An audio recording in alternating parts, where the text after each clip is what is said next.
Patay sa pananaksak ang isang lalaki sa Iloilo City. Ang itinuturong suspect, kagawad ng barangay. Nakatutok si Jonathan Andal.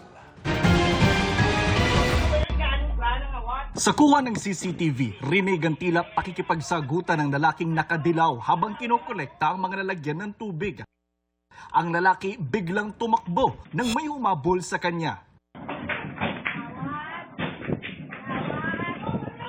Di hagip sa kamera pero ang lalaki pinagsasaksak na pala ng isang kagawad. Isang lalaki pa na tauhan umano ng sospek ang humawak sa biktima nang mangyari ang krimen sa barangay Santa Filomena, Arevalo sa Iloilo City noong Huwebes. Gabais pa sila sa timpano Kamo natan, doon maglagan sila di sa may punta sa lamisa. Di tapos ang mga ginbunoy na.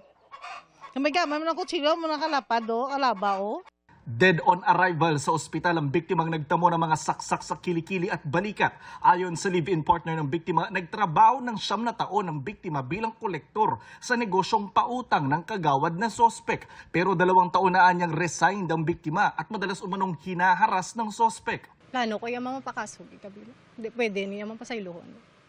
Hindi niya matarong ginubra ya. Makon mo ma'am, nagapangayon bulig akong partner mo. Wala ya giginuntatan mo. Patsyon niya gid.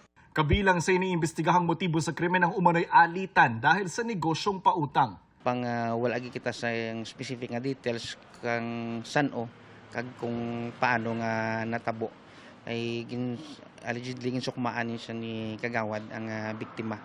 Tinutugis ang mga sospek na posibleng maharap sa reklamong murder. Handa raw tumulong ang punong barangay para mapasuko ang sospek.